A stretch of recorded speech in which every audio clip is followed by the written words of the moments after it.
Искренне и с большой радостью поздравляю тебя с очередной выставкой. Знаю, что их считать не сосчитать. А вот эта выставка в галерее «Майстерня». Чем она тебе дорога, чем она тебе важна и насколько важно появляться на людях? Ну, насправді для художника це дуже важливо. І це розумієш саме під час підготовки виставки, бо коли починаєш, здається, думаєш, якусь невеличку зроблю так для звітності, а потім починаєш копирсатися в роботах і розумієш, що їх треба переглядати, їх треба експонувати. Бо, по-перше, бачиш себе, який був. Бо ця виставка, вона є твори з 2009 року по 2019. Тобто 10 років такий відрізок часу. Тут є ключові роботи, які характерні для певних періодів. Це 10 років. Вони різні по колориту, різні по пошуках, різні по методах зображення. Тут є і Китай 2009-го, коли я писав абсолютно інакше, ніж зараз. 2014, 16, 18, 19 років. Оця межа, яку задає собі художник, навіщо він займається мистецтвом. Або він мистецтво, або мистецтво в ньому. І це переосмислення саме відбувається на персональних виставках. Скажи, а от ті, ну, можна сказати, віхи, які тобі найбільше запам'яталися, що це за країни? От де ти залишив шматочок свого серця? Серце художника залишається скрізь, де він буває. Бо навіть коли приїжджаєш в Казахстан, там здається, це просто степ. Але він настільки різний, тобто степ, в якому історія цілих поколінь, тисячоріч.Тобто там ходили люди і відвідували цей степ не тільки фізично, але й духовно. Тобто степ, який відправляв Сталін на цивільну, які відправляли, і там ці люди залишилися, це їхня країна. Я знаю, що у тебе дуже така пам'ятна і така колоритна по експресії твоїх робіт, я їх просто бачив. Це була Грузія. От чим цікава тобі як митцю Грузія? Ну, Грузія – це, можна сказати, наші брати. Тобто, коли приїжджаєш до Грузії або грузини до нас, це абсолютно споріднені душі, хоча ми зовнішньо трошки різні, розмовляємо трошки на різних мовах, але ми абсолютно один одного розуміємо, це співочі нації, і ми співаємо, і це єдиний дух. Коли я приїжджаю до Грузії, це перш за все сонце в серцях людей. Тобто це сонце дарує якраз і натхнення в живописі, тобто там працюється дуже добре, наполегливо, і там знаходиш для себе настільки багато відтінків відчуттів, не тільки кольорів. Бо коли приїжджаєш в Батумі, це одна Грузія, це троє. Коли подорожуєш ближче Бакуряні, Боржомі, це чим схожі на наші Карпати, навіть на наші гуцулі, такі грузини ходять, хатки, краєвиди. Коли приїжджаєш до Тбілісі, це чимось подібним на степовий Крим. Тобто суха земля, нема вже тих дерев, така суха трава, і це абсолютно різні реальності. По-перше, Грузія невеличка, але вона настільки велика в своєму навантаженні емоційному, історичному і живописному, бо коли приїжджаєш з Венеції, це абсолютно інша реальність, вона ніколи не була ніким завойована, в силу географічного обмежень. То Грузія – це казка. Я знаю, що так само багато сонця в Єгипті. Ти теж в Єгипті був колись? Ну, в Єгипті навіть його забагато. Воно там таке пекуче, щоб пописати десь в пустелі. Ми виїжджали о 4 ранку, до 5 доїжджали, якраз сонце сходило, поки воно сходить, ти пишеш, а якщо воно вже 8 ранку, це все. Ти просто гориш, ну і їдеш просто купатись в море. Потім виходиш з моря і пишеш. Єгипет, він по-своєму цікавий, це абсолютно інша реальність. Їх не можна ні порівняти ні з китайцями, ні з українцями, ні з грузинами, ні з європейцями. Ну, якраз своя свідомість, спадкоємність іншого світосприйняття. По-перше, у них не пишуть пленер взагалі. Розуміння пленеризму у них немає як такового. І коли я там писав на етюдах, на мене люди не розуміли, чим я взагалі займаюся, і вони якось лізли в фарбу, вони не розуміли, а чого тут стою, щось там малюю. Бо, по-перше, у них релігія забороняє зображувати, тільки дозволяє зображувати тільки арабески. Тобто ритми, забороняє зображувати портрети. Зараз трошки змінилось, але це інший абсолютно підхід до живопису, до мистецтва. І коли ти пишеш порт, а тебе оточують 40 дітей, які там якісь безхатні, купаються в цьому морі, харчуються цими раковинами, рапанами. І тут вони бачать художника, коли вони вже поїли рапанів, дивляться, ага, це щось цікаве, починають лізти в фарбу. я весь в білому. Вони не лізуть в синє овце. Спочатку один одного вимащують, вимостились, потім мене намагаються вимоститись. Потім я збираюся і розумів, що писати неможливо. У нас тут є один цей етюд, який я майже написав. Я навіть заліз на корабель, і матрос відбивався від цих дітей, бо вони почали штурмом брати, тобто мистецтво їх зачепило.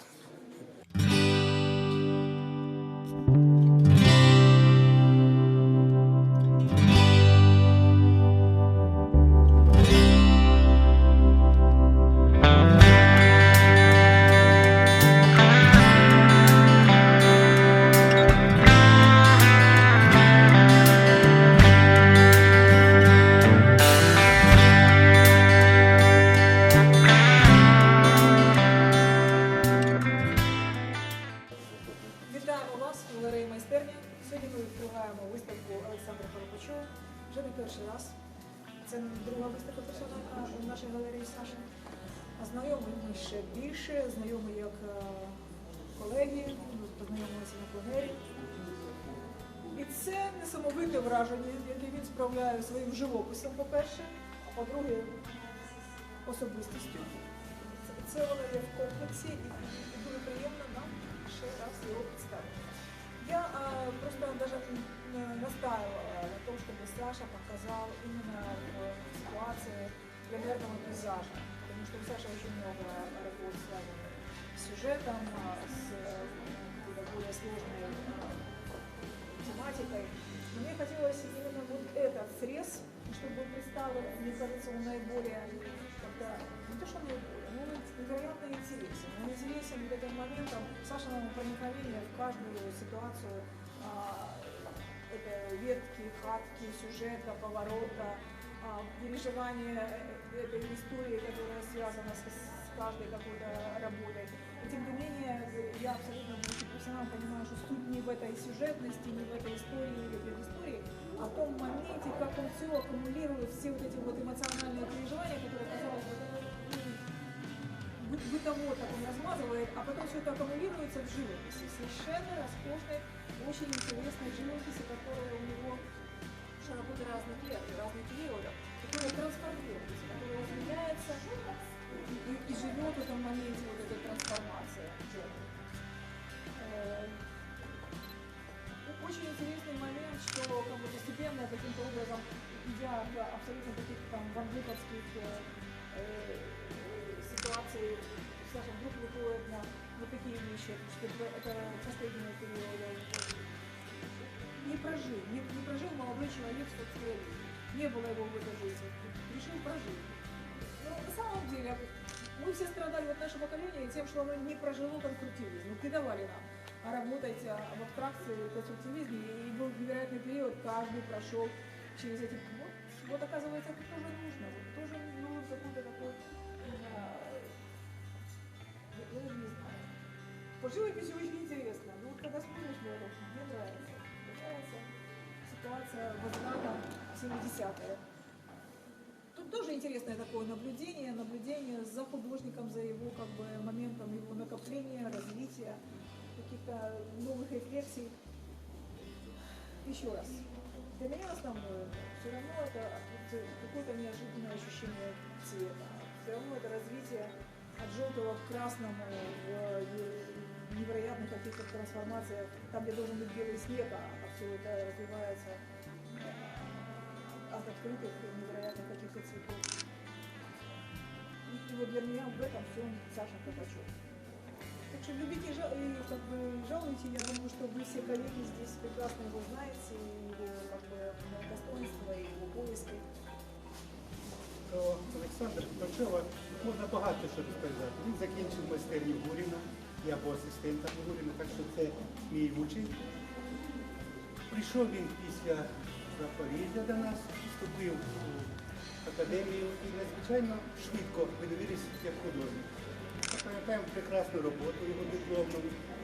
Василь Іванович його дуже цінував. Над дипломом працював він майже без допомоги.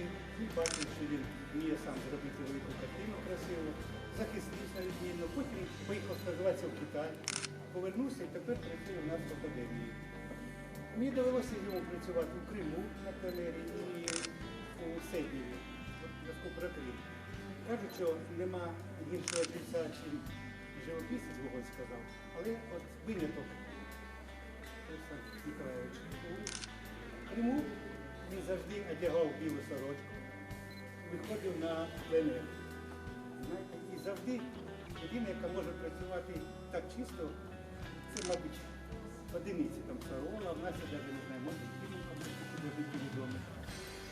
Він бачить мотив у цілому, бачить, що він хоче зробити. Буває, що сонце там помінялося, але вже його задум склався, він веде свою роботу до закінчення. В Сибірі нам довелося працювати взимку. Кожен день бачив, як Олександр Миколаївич бере полотно. Ми поїхали на мою машину, попросив, каже, поїхали на пленер. Ми сиділи, працювали. Він багато зробив робити. Цифра є робити, побачив цю роботу, дійсно відправив. Але це надзвичайно плодовитий і талановитий художник. Молодий. І я хочу йому побажати ще більше плідної праці, цікавих виставок. Хоча його їх дуже-дуже багато робить. Але такий наш час, що не кожен має стільки свого часу і натхнення працювати над таким мотивом, як ви сказали, це останній індустріальний пейзаж. Здоров'я, натхнення і хай нас радує ще надії. Що Саша саме тип того художника романтично, із класичною манерою, із такою романтичною душею можна порівняти із Чепським, з Веселєдовим пейзажистом, тому що він завжди не сповнений. Можна бути пейзажистом, який робить на метр квадратний, чи на дециметр, чи на якісь інші цінності, але у Саші завжди, чи то він малює індустріальний пейзаж, який зараз ніхто не малює, чи то він малює якусь екзотичну річ, де-небудь у В'єтнамі, чи в горах, десь високо. Він віддається повністю, і тут відчуваєш трепет, і тут відчуваєш кожен мазок. І це наша школа, це наша українська школа, починаючи від Шовкуненка, від Кричевського. Я пам'ятаю одну історію, ми були із Сашою в далекому Киргизстані. Виставка закінчилася, всі вже збираються. І у Саші залишився, бо він туди приїхав із далекого Казахстану. І в нього залишився невеличкий такий, травмичок, десь 1,20 м на, мабуть, 1,30 м. Всі вже збираються, як художники, хто пішов десь там, щось гастрономом перевірить, хтось десь там уже на чемоданах. Саша поставив цей підрамник на балкон в готелі і каже, подивіться, як красиво падає сонце на гори.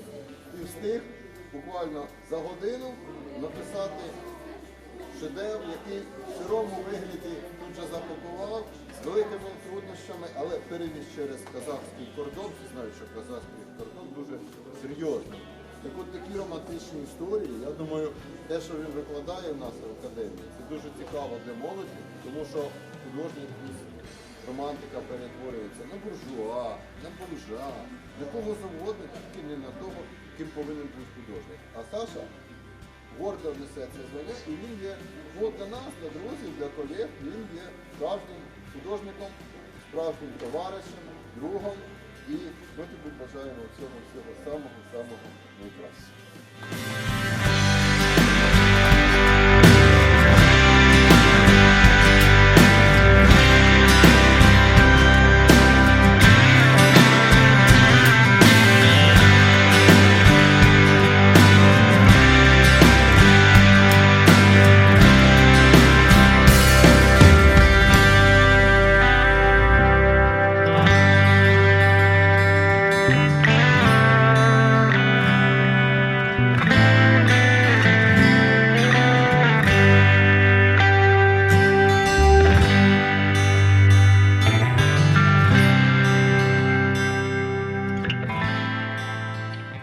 Я розумію, що мандри, пленери десь за межами України, але все одно ти повертаєшся до рідного дому.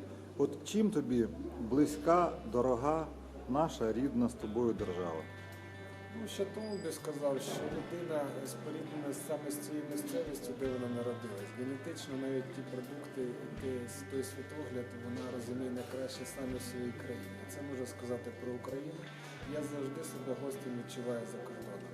Я прожив в Китаї 1 рік, і весь рік я відчував Китай, але відчував, що скільки б я там не жив, завжди буду гостем, тому що генетично вони теж в них інші. Коли приїжджають до України, ти відчуваєш, просто йдеш по землі, ти відчуваєш себе вдома. Ця цікавість в чому вона полягає? Бо ти можеш зображувати навіть травинку, навіть просто дерево, і ти відчуваєш його на якомусь підсвідомому рівні. Ти не ставиш завдання його написати чи не написати, ти пишеш правдиве мистецтво. За кордоном воно трошки не правдиве, воно трошки поверхневе. Щоб його зображувати справжньо, все ж таки це відбувається на власні.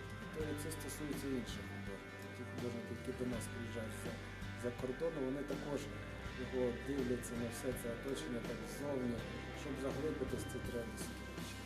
Ти знаєш, ми з тобою були на багатьох пленерах, я бачив, як ти працюєш.